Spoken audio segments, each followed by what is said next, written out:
La bouchée ou bol alimentaire glisse le long de l'œsophage en seulement 3 secondes.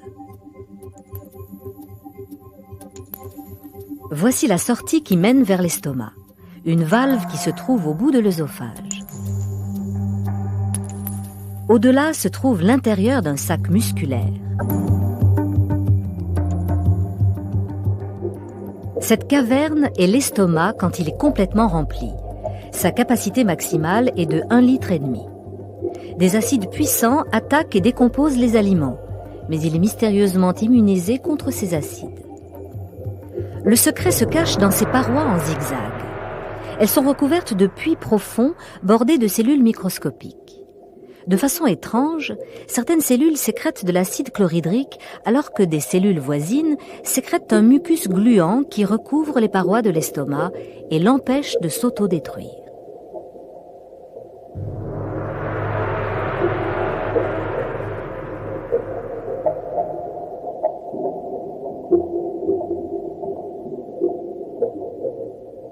Les parois de l'estomac sécrètent presque 4 litres de suc gastrique par jour. Comme la salive, ces glandes peuvent se mettre en marche dès que l'on pense à de la nourriture. Le suc gastrique corrosif contient aussi une enzyme, la pepsine. Elle décompose des protéines en molécules de base, les acides aminés. Peu de substances nutritives absorbées ici, mais les aliments y stagnent de 2 à 6 heures. Les contractions musculaires de l'estomac brassent, compressent et mélangent le bol alimentaire pour en faire une pâte épaisse nommée le chyme. Il facilite l'action des sucs digestifs. Gary a pris son petit déjeuner il y a presque 3 heures. Le bol alimentaire a quitté son estomac pour commencer un périple de 6 mètres à travers l'intestin grêle. Si notre appareil digestif pouvait se tenir de tout son long comme un ver de terre, nous devrions mesurer 9 mètres de haut. Au lieu de cela, nos intestins forment des méandres impeccables qui s'adaptent parfaitement à notre corps.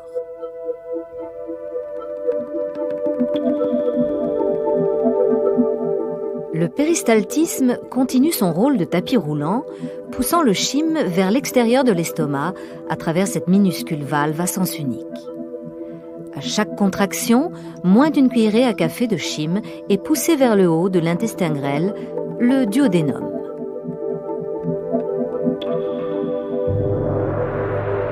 Ici, la surface interne de l'intestin se transforme en un velours doux et humide.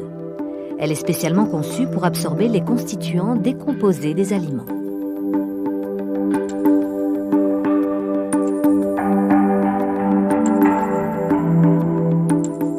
Ces minuscules parties saillantes, ressemblant à des doigts, appelées villosités, agrandissent la surface pour absorber des substances nutritives.